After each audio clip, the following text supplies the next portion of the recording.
Concerns continue to grow from both the federal opposition and the subscription TV industry about the Albanese government's push to control the order in which apps are displayed on smart TVs.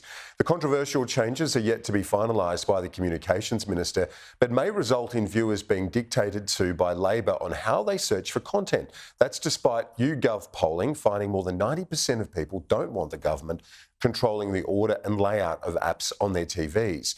The Australian subscription television industry, which significantly outspent free-to-air networks in producing and broadcasting local drama content last financial year, has launched this campaign warning against Labor's intervention.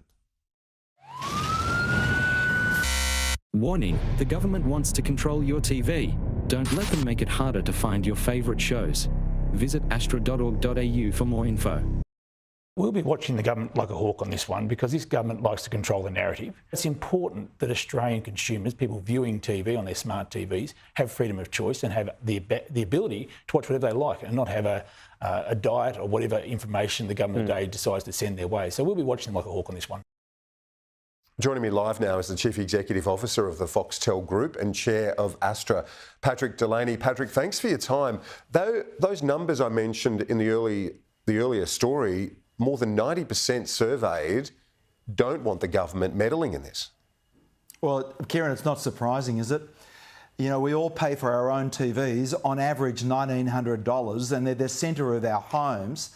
They're deeply personal. They're not dissimilar to your mobile phone. And it's not surprising that Australians don't want the government meddling. In fact, 80% of Australians, and this is also not surprising, feel that they're the ones that should dictate where apps and channels and everything go on their TVs.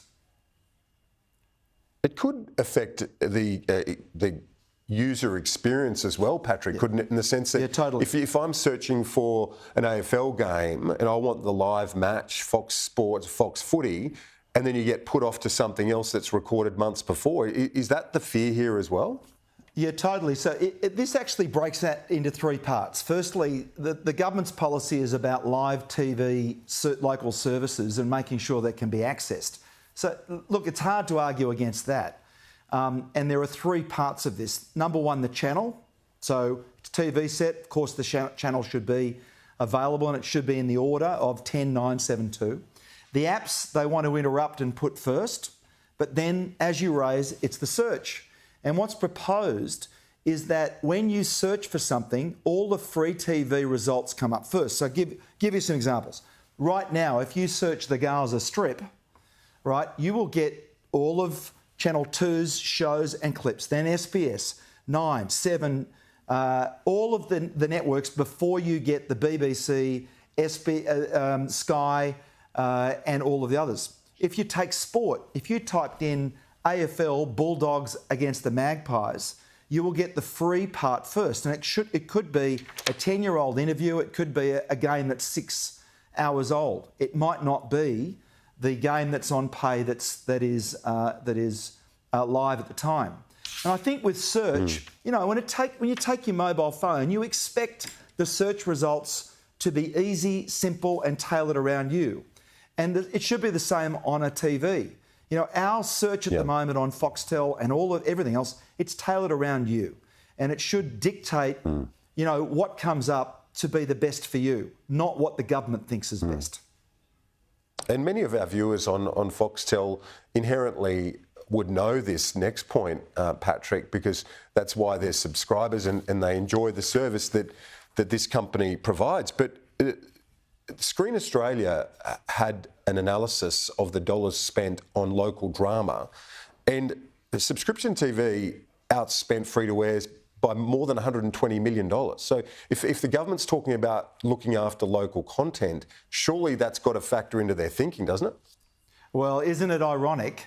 Well, not only that, Kieran, I think there are other laws that the government's proposing that not only Foxtel produces local drama, but also the other international streamers do. But the irony of the prominence laws, the so-called prominence laws, are that all of this will get hidden behind three that are not producing much at all.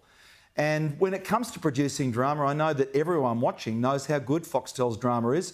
We won 7 Logies. It was the most Logies of any local TV service. And the irony is that will all be hidden before the free. And almost out of time, but is the government listening on it, or what's the latest response? Well, feedback? look, we'll see. They've always given us a good ear, but we're getting no feedback on it. I think there's no argument about the TV channels themselves getting access. The question is how aggressively the free TV services are pushed in front of all others. This is a very personal device, a TV. You paid for it. It should serve you. It shouldn't serve the government or some other TV network. Patrick Delany, CEO of the Foxtel Group, thanks. Appreciate it. Thanks, Kieran.